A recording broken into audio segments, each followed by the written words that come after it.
Well, now it's time to bring you the core business of today. The Nigerian economy started on a slow but optimistic note, with economic momentum last year spilling into 2022, but the unforeseen contingencies occasioned by the Russia-Ukraine crisis hit the economy hard, ushering a new wave of petrol diesel scarcity and increased inflationary pressure. Now, the sorry state of affairs cuts across virtually every segment of the Nigerian society, from the federal and state governments to the private sector and households generally. Undoubtedly now, the federal government's finances have been less than desirable in the past few years, as virtually every government saving, namely the excess crude account, the stabilization account, and even the Federal Accounts Allocation Committee have suffered a revenue shortfall in the last few years, going by the non-remittance by the Nigerian National Petroleum Company Limited. And then the development has also led to the call for effective financial management by states as well as local governments through the utilization of their natural resources for revenue generation. Well, joining me now from our Abuja studio to discuss this and much more as we look at issues around revenue generation and financial management, I have the Commissioner for Finance, Niger State, Malam Zakari Abubakar. Thank you very much for joining us on the show today.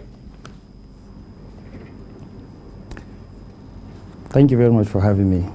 Now, the global economy in the last 2 years has had to rethink how the global economy works and also responds. Now, from the capital market space to supply chain disruptions, COVID-19 pandemic, and now the ongoing Russia-Ukraine crisis, this is forcing governments to build some resilience against external shocks. Now, for the government, especially at state level, how would you say states can build on financial management strategies and cost-cutting measures, really, now to ensure that states can almost autopilot, irrespective of whatever crisis we have going on? Uncertainties are murkier by the day, and we need a sense of financial independence. Really, that's the way to go, looking at so many economic managers thinking towards this direction. What are your thoughts on debt management and revenue generation tactics at this point in time, looking at all the intricacies playing out in the world economy and here in Nigeria?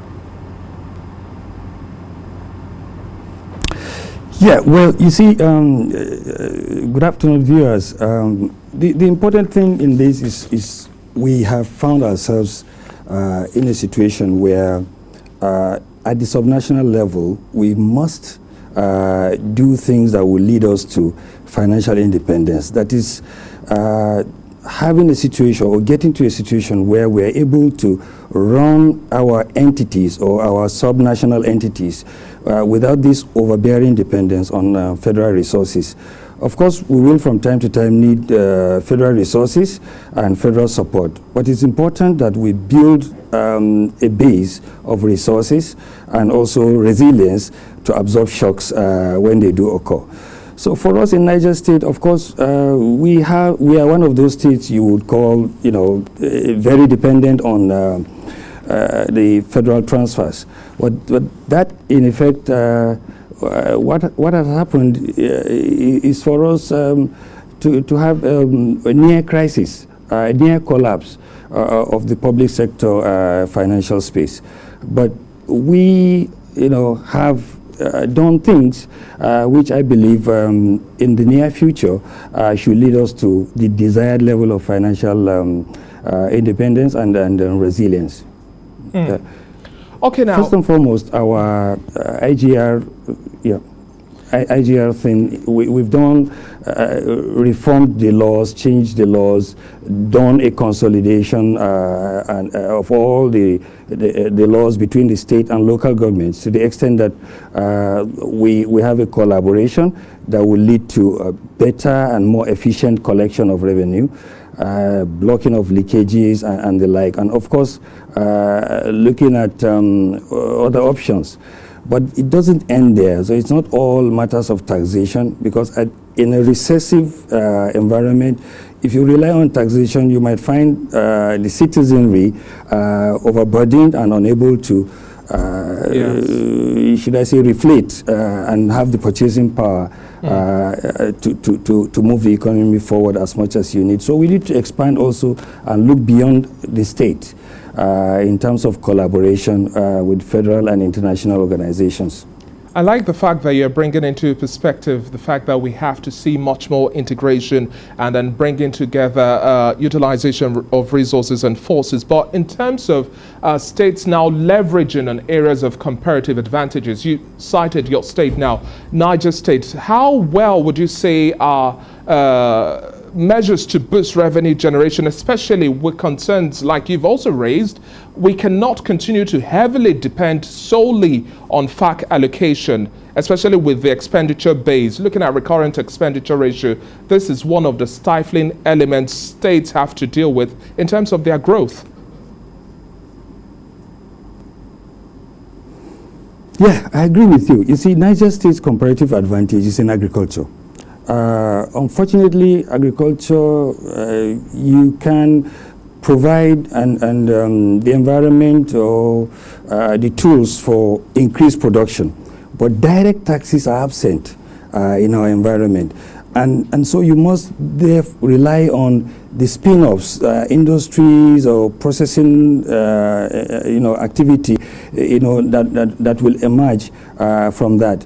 And again, we don't have, for the most part, the international connection. So, because I'm talking about, immediate to medium term. In the long term, yes, you can develop those things, but you need to respond very quickly. And so, what are those things that you do with agriculture? We've looked at the value chains of rice, looked at the value chains of cotton, and some that have export potential like sesame seed and soybeans, and then try to see what we can do to ginger export potential from that. Now, for us, it is important we understand that a large population of our people are engaged in agriculture.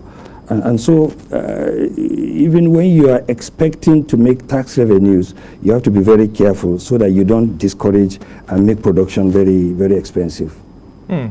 Okay, now, in terms of the state financial management tactics, what's playing out now? We have to really deal much more squarely with revenue leakages, loopholes, and then the noise around corruption. You were one of those who had an interesting thought around the treasury single account and how this would also help make or mar the success of the local economy we have here in Nigeria. To what extent do you now see this also redefining how states also peak, and then at the federal level, how we have much more inclusive growth beyond the noise around corruption? No, I don't understand. Are you asking about the treasury single account? Yes. Treasury single account. Yes. Would do in terms of corruption or yes, in terms of corruption. Yes. Okay, now, first and foremost, with the treasury single account, you have your resources in one. You can view your resources, and you can, in that regard, in financial management terms, easily monitor the trend of all your revenues and incomes and even expenditure, and also again, you see areas where you are leaning in terms of your expenditure. And see the value you're getting. Now, for us in Niger State, the treasury single account has shown us, let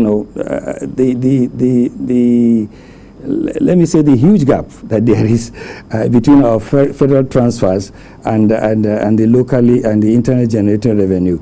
And of course, that has spawned action to ensure that we increase IGR generation and get a better balance. As for value for money, you see that from the expenditure trend, and you're able to see areas that you really should be doing better and reduce wastage. Okay, now. So yes, at the end of the day, you could say the TSA helps. Malam Zachary Abubakar, let's also talk about the reality we have on ground now. This year marks the pre-election year. This is a heavy political season. Now, under the state's economic plan and also the blueprints, how do you see the economy being steered? What's your word in terms of the populace now voting with very conscious intent on deliverables? Now, I have to say this because you see, the economy is just emerging. In January, we thought we were practically getting over it. Then this Ukraine thing came up, and we are now seeing again in a declining trend. So we are gingerly emerging, but then we're not really out of it. And of course, the election year is looming. And your principal concern when you're in government is people. And of course the people feed on the economy and all that. So what are the drivers? For us, our drivers are agriculture, transportation, and commerce. You could have some processing along some arteries in Suleja and Mena, but mainly it's agriculture. So our focus will be on will continue to be on agriculture, and then we ensure that infrastructure is in place, particularly road. For example, I know we have worked on no less than 235 kilometers of rural roads and paved them, double coat dressed, to ensure that there is better transportation between production areas of agricultural production and centers of commerce. So things like that. We've also worked with the Federal Ministry of Finance and Agriculture to improve linkages in terms of youth engagement, and then leverage on certain, specific programs that are out there by AFDB and the World Bank. And then do you think we would have any new injection of catalyst to stimulate the economy? Once again, using your state as an example, I believe you have working models and then there are areas you've gotten feedback from. But what sort of catalyst do you think will revamp the face of the state? You've made mention of agriculture. Beyond the current success level, what else do you think can also push further this benchmark of success? Now, let me say this, and I'm saying this with all sense of humility. What the states need, or states like Niger, what we need is a sustained injection of capital into the productive sector. That is something that is targeted to our productive sector. When we do the band-aid kind of approach, at the end of the day, you might find an impact that is just that fizzles out, I would say. So we would like to see a situation where, for example, some of the capital that is going to the federal government, let's say in agriculture, is directed at the states where the land is, the people are, and the productive capacity is. We don't want to see a situation where the federal authorities, if you don't mind my saying so, are building storerooms and such infrastructure in local governments that they hardly know anything about. For us at the state level, we want to develop programs and partner with the federal government to ensure that this succeed. In Niger State, we have the Bobby Grazing Reserve, which the CBN has graciously supported to a large extent. It's a wonderful enterprise that would contribute in no little measure to the livestock subsector of agriculture. I think you need to see it. Malam Abubakar, let's also talk about poverty reduction as well. How critical would you say it is to also bring much more people below the poverty line, a little higher? How do you see things playing out in the coming months, and as we also have a new administration come to bear, and also within your authority as the minister, as the Commissioner for Finance, how is this agenda making or marring the success of your administration?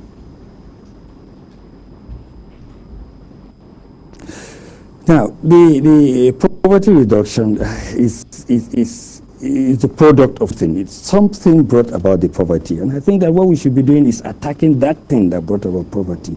We have a lot in, for example, of youth unemployment. The youth or the productive sector or section of our population is largely idle. So the things we should be doing is to put in place programs that would, take away this idleness, engage these people so that they produce, and then the economy booms at the end of the day. So there's no, let me say, magic to it. It's simple. As far as I'm concerned, it's a matter of where you prioritize and concentrate and dedicate your resources. And of course, while you survive, because right now we're in the survival mode. And tell me more about the survival mode you say we are in at this point in time. When do you see respite fully coming to bear?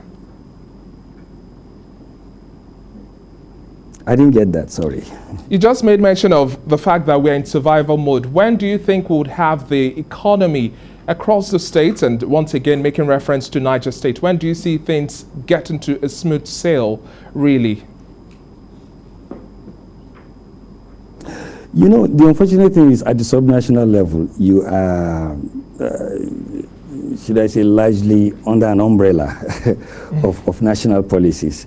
And the tools available to you in terms of what you can do and cannot do, defined by that, subnational nature of your economy.